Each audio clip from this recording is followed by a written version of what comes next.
obadde okimanyi nti abantu abasinga abasesenkanidde ku internet n'ekigendererwa ekyokwagalana kyenkana ennamba esinga obunene bawunzise tebatuuse ku kye baali baagala kutuukako. Lwaki kiwunzika bwe kityo?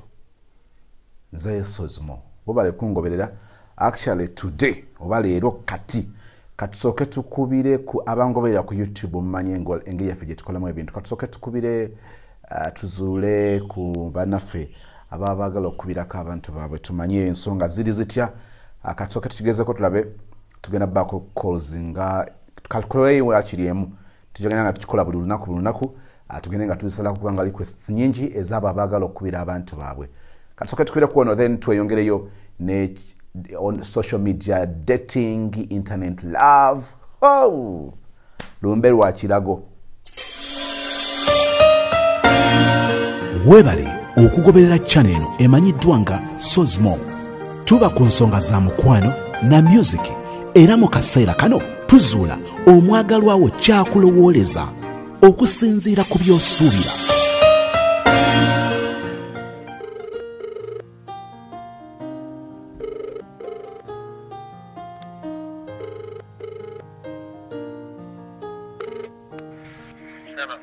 Hello. Yes, Fred, good morning. Good morning, sir. I am good. Gyebiggweera sebo. Kale sebo. Olinawo kadde dakika nga 3 twogeremu? Yes, sir. Erinnya lyange nze Sozi. Sozi. Yes, waliwo ankedde n'angamba nti nga tonnabaako by'amaanyi by'okola nnyambo okubire Fred wange omuŋambire. Tinkwagala bitasangika Fred beera nange wadde nga balala bakwefasa bagane beera nange.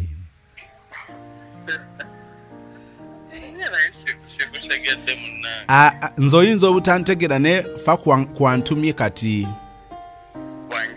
nze nyinza obutaba na makulu naye amakulu gali mwantumye. N'agamba nti bw'oba waliwo ebintu biwali weerabiddemu akatono ky'oba teweerabira kyekyokuba nti nno akwagala nga bw'okiwulira ne just alina kizibu kimu. Agamba nti naye ddala Fred byendiko byaliko bwe guba mutima gwe ddala bwe mba mwendi ndi ku mulyango gwa mutima gwe, ndi mu ddiro lya mutima gwe, ndi mu kisenge kya mutima gwe oba ndi mu nnyumba yonna ey'omutima gwe. Ng'owuliriza olinga atakyasana kussa buli kimu owulya buwulizi kati. Odde muki? Wabeerayo omuntu bw'atyo mu bulamu. Actually abaana ab'obuwala balina nnyo enkola ey'okugamba nti omanyi simanyi gayo no ddala oba byendiko byaliko. Nyinza oba nga ndi awo nga ndowooza mbiriko nga gayi yemamaaza bwemamaaza naye nga nsudiya. Olowooza ayinza kuba muwala okyoyo? Olowooza ayinza kuba muwala akyoyo? Kati ekyokugamba nze kijja kumbula lwansonga.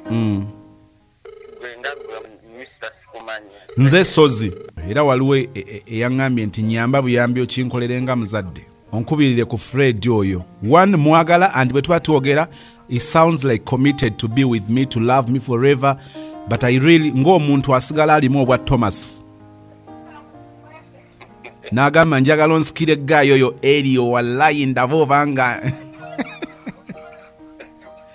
era kati wano ate ekiriwo nti akuwulira kati saawa zino ayinza omutima gwe guli mu bbanga bwe guti gw'oguwaniridde. Kisoboka nno ojja kutta omuntu ku makya kuno. Lwaki? Nze neemanya embeera zange nga bwe mbeera n'entambula gye ntambulamu. Kikiwa nti nina omuntu yenna ayinza okutuuka ku ekyo nze okunteeka ku radio. Nkutidde sebo Fred wenkukubiridde essimu nga mu bulamu bwo mulimu omuntu muyinza oba nga mwogerezeganya. Of course omanyi omuwala watuukira okukukubira muteekwa okuba nga mulina ke mutambuddeko kayinza obanga si kamaanyi nnyo naye ng'era kali waathi. Si buli muwala nti azukka buzukusi n'agamba nti honestly I really need to know how nyimiriddewa mu bulamu bw'omuntu ono. Si buli muntu nti amala gakibuukira. So wateekwa okubanga waliwo bayinza obanga bali 10 naye mu bo mubamu goyinza naye ono actually kubanga kutalaafiya nogaa naye muba singa if I was to lose them all at least ono ye to survive abeera designated survivor. Owaaye si 10 bokka. Gwe sebo Fred gwe Blood yogera nga weegendereza ebigambo by'ojja kutula omuntu.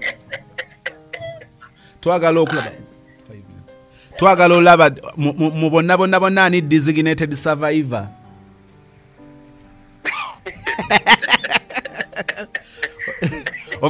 Eyo movie wagirabako?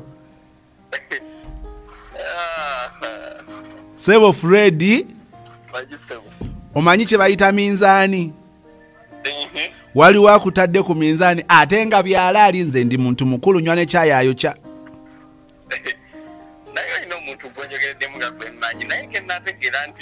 No, Freddy, trust me, Tom Manyi. I believe. Ndi si sola kulimba, but I believe Tom Manyi. I believe. Nesiga.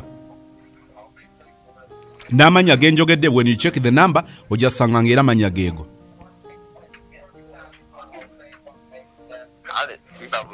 Fred, nsibe bulungi ku ddiru kinaawe bwega ibaamu. Baamu.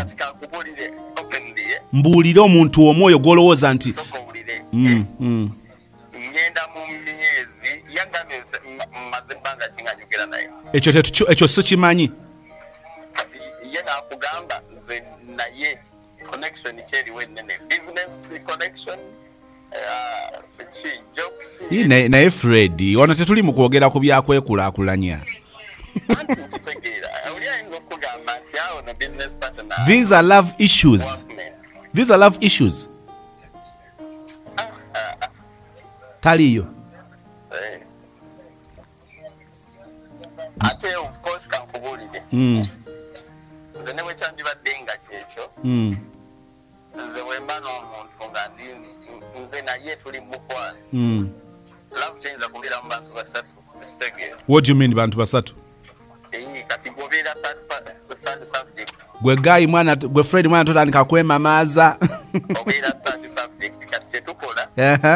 We neglect one and we use simultaneously we use elimination method. Gwe sebo. Wanjisebo.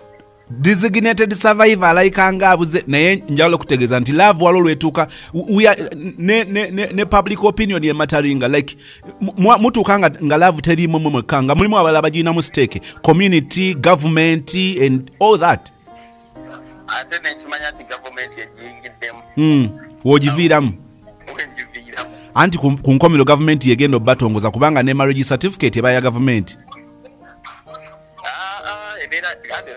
Government ogenda kimanya kitegeeza kiba kirina we kitambulidde okusinga mugwe. Anti of course tennaba kutuuka mu government sebo w'ekitiibwa.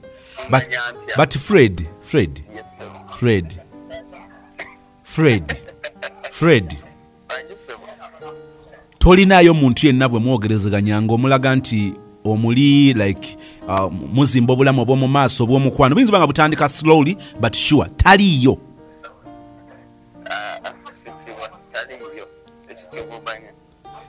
Fred ngenda kikubuuza omulundi ogwokubiri n'ogwokusatu then nkwabye. Aha. Fred. Nkubuuzizza ogusooka ogwokubiri n'ogwokusatu sinaba gutuukako. Nange nenkuddamu nenkugamba. Okati mbuuza ogwokubiri. Anti wulira. Ekintu kyonna ekikwatagana ku bantu ababiri. Bwe kifulumizibwa ku muntu ow'okubiri. Kibeera kigenda kuleeta ttokya ku muntu omulala yenna psychologically. Kati nze sisobola kuddira ate kyama kye nattanamu. Okitegeera. Fred. Namubiru Harriet yani.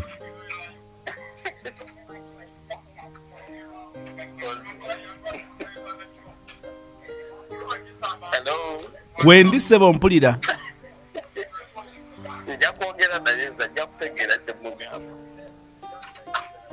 Wanji? Nambiru Harriet. Mukwano gwange. Girlfriend, like girlfriend oba girlfriend? Sokoleke mmale kwogera naye. Kale sebo olunaku olungi. Kale munna. Kale sebo. Okay. Omuntu omuwulidde. Ya, olumu kisoboka okubanga nga toli nnyo priority, but ayinza obanga aba olw'okuba obeera wala oba like muli mu long distance relationship ayinza okubaako ne kabat sawa okumpimpi ng'ate alowooza nti olw'okuba kola agifunye like eri locally like it's within the country bw'atyo n'abanga waliwo gwalowooza nga talina any idea nti ayimukubidde ayinza oba ng'ali wala. So Harriet,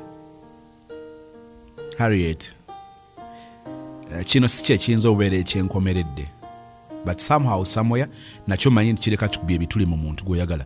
Kasita owulira omuntu ng'atandika okwemamaaza nti manyi ebyaffe byakyama, then gw'oyagala laavu yammwe egenda kubeera yakyama. So the ball is in your hands. Osobola okusalawo kati ekyenkomeredde. Thank you.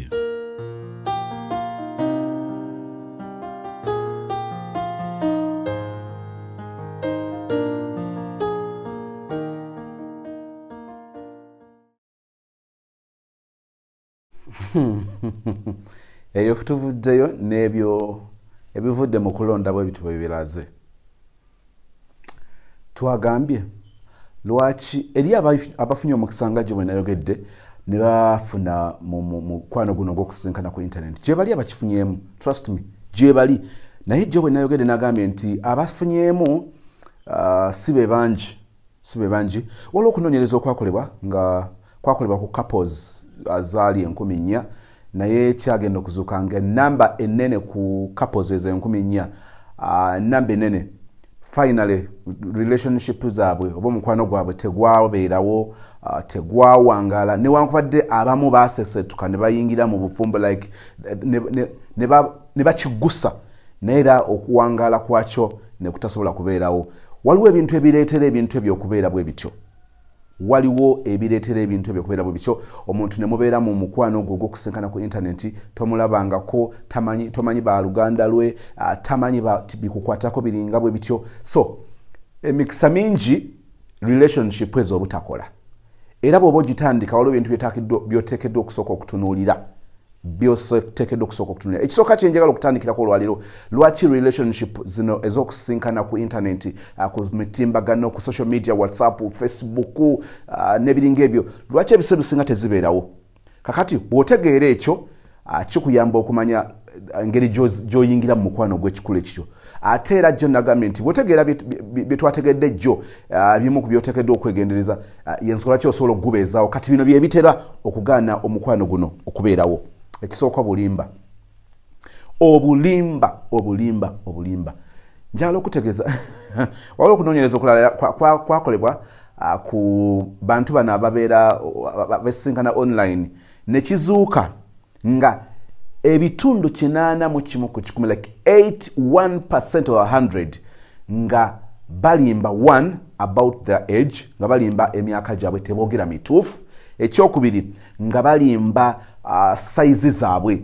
Omuntu mutono n'akugamba nti munene oba munene, omuntu munene actually mungi n'akulimba size ng'akulaga nti mutono, omuntu mumpi n'akulimba nti muwanvu, oba muwanvu n'akulimba nti mumpi, kugamba n'akulimba emyaka bangi baba balimba. So ekimu kubisinga obutabeezaawo relationships zino kiri ku bulimba. Lies. Oteekeddwa okuba omwegendereza nnyo. Si buli oli kyakugamba nti okikkiriza, si buli oli kyakugamba nti kibeera kituufu. Emikisa mingi nnyo egy'okubanga baba bakulimbye. Ensonga eno ogirabanga ey'okusaaga. Waliwo baali bakola samples, oli yagamba nti ku Facebook, mu bintu bino ebya internet dating, kyoyagala kyobeera. Ngomeneza agamba nti no, kati nze kyenkola siina budde bugenda mwetegereza bifaananyi, kubanga manyi nti era ojja kunimba n'ebiringa ebyo, naye nja kutula bitunze olusi ku profile picture yo nkomeku eyo. Kati ebisigadde buli kyono ngamba kyenjo okutwala buli kyono ngamba kyenjo okukkiriza kikyentegeeza ng'oli olwokuba talina nnyo bigendera biri awo byakubeera naawe so bw'omugamba nti njagala omulenzi afaayo agwa mu ekyo bw'omugamba nti njagala omulenzi ali kino agwa mu ekyo kugamba naabanga buli kyoyagala okuwulira buli kyoyagala omulenzi gwoyagala okubeera naye abe ekyo kyaba ne bwaba muwala ng'ekyo kyaba lwaki abyanguya final nga mumiitinga bwamumiitinga nga abatunduddemu kyatunduddemu ng'amalanga yeenoonya so ensonga ezo oteekeddwa okuzeegendereza nnyo nnyini ddala tomala gakkiriza kukkiriza buli kintu kyakugambye bwakugamba nti kiri bwe kino ogamba nti yes baby kugamba werekeremu ng'omanyi nti byakugambye the biggest percentage oba ebitundu ebinene ku kyo ali likely okuba ng'akulimba ekyo kikubeere mu birowoozo ayinza okukulimba emyaka ayinza okukulimba obuyigirize bwe ayinza n'okukulimba ekyalo kyennyini kwabeera ayinza okukulimba sayizi ye ayinza okukulimba ekigera kye mu buwanvu kakati ebyo byonna bigendere obeere ne expectations ng'omanyi nti omuntu gw'ogenda okusisinkana munene mu kigero bwe kiti ogenda okumutuukako nga mulala filters zewali olaba ku bifaananyi bye nga golooza lususu lwe ogenda okumutuukako ng'alina namusuna alina embalabe nga buli kimu yakituuma kuli lwaki kubanga yakulimba ate gwe n'otakitwala nga ensonga endala obutaba na budde bw'abantu abo abasinga babeerawo ne beeboyerako but I want to tell you olw'okuba temuba na budde bwa buli omu ekyo kireetera omukwano guno okubeera mu katyabaga ak'okulemwa okubaako kye mutuukako okulemwa okutuuka ku bye mwagala nti musinkane musetolinge mwagalane ddala ng'abantu abasisinkanye olw'okuba nti tewabaawo budde bumala obw'okusisinkana mu abantu ababiri ekyo kyongeza emikisa gya relationship eyo obutabeerawo kakati ng'ogiyingiramu sooka omanye oli ddala n'aba ne time yo oba gwe n'oba ne time ye kakati ebyo bwe bitatunuulirwa mutandika okulaba nga nemutandika mukibugumiddemu otunulidde profile picture y'oli naye atunuulidde eyiyo akulabye ng'olimu kuwuga akulabye nga nemusoka nemukyamukirira ku ebyo given the fact nti abadde ali mu mbeera yakufuna mubeezi kati alaba nga atuuse mugulu emukono bw'afunye ggwe naye bwe mutambulamu akabanga bwe mutambulamu ziwiiki bwe mutambulamu ku myezi oli atandika okulaba nga kiringa ekitakola nnyo makulu kati omu ku mmwe aba yeewaddeyo ng'ekintu akiyingidde akiwadde omutima ddala akiwadde ebirowoozo ddala kati ate omulala ng'alaba tekikyalina makulu olw'ensonga nti okusisinkana tekuliiwo tekuli soon kakati ebyo ne bitandika okumutama n'agenda ng'abuza omuliro mpola so nga ate omu abadde amaze okwewaayo okuyingira mu kintu ekyo ensonga endala n'abantu abamu final tebasisinkana abamu batandika but finally ne batasisinkana kakati ekyo oyinza okwebuuza nti ani ayinza okuba nga kireese era kyagala okufaanana kiri ekisoose nti oli atandika okulaba nga si kikulu tandika okulaba nga tekirina nnyo bulamu tandika okulaba nga tekirina nnyo mulamwa so finally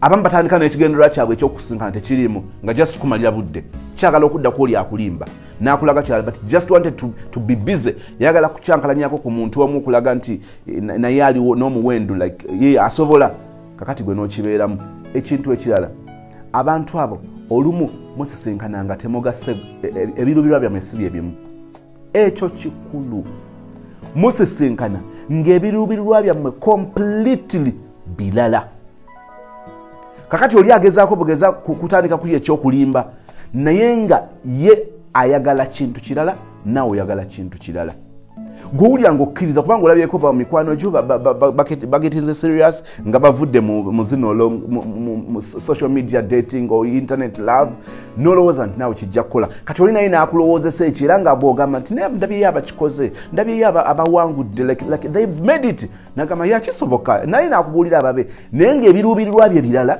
naawe ebiruubirirwa byo nga biki nga birala so kakati ebiteekeddwa okukubeera mu birowoozo nti bw'obanga ddala togenderedde tofuddeeyo nnyo nnyini ddala ojja kuwunzika nga bambi omenyeddwa omutima kubanga omuntu gw'olowooza nti ye abiriko si byaliko naye mu byenjagadde weesibeko nnyo weesibe nnyo ku kyobulimba nnyo nakugambye nti 81% obeera ku birimbo mu age mu size mu height, mu location, omuntu ono nga akulimbi. Gokyogamba tolina gwe walimba nti oli Uganda naye nga tokimanyi toli Uganda. Wamugamba oli Ntebe, but honestly speaking oli Dubai. Wamugamba oli Mukono, honestly speaking oli Sweden. Kubanga walina byagala otegeera. Olusinge olina ebirubirwabyo. Kakati nga bwalimba location. Nga bwalimba emyaka n'abalabwe batyo bakulimba. Kitandikire ku ggwe wamulimba ki? Ojazuula nti naawe baba bakulimba. So sigo wali Chapiri, sigo wali Kirincha. No. Thank you for subscribing to my YouTube channel. Era njagala okujjukiza nti kyansonga nyiga that bell button for notification when I put a new video. Abangobera ku Facebook, thank you so much okulikinga, okusharinga, okukomentinga. But nkujjukiza nti every Friday night, Saturday night, Sunday night okutandika ku saa 3 ez'ekiro tubeera ne live show ku YouTube channel where you call in ne twogerezaganya tukubaganya ebirozo ku nsonga ez'enjawulo naddala ensonga ez'omukwano. So find me every Friday, Saturday and Sunday from 9 p.m. nga tukikwasaganya. So zimoge manya bera bulungi.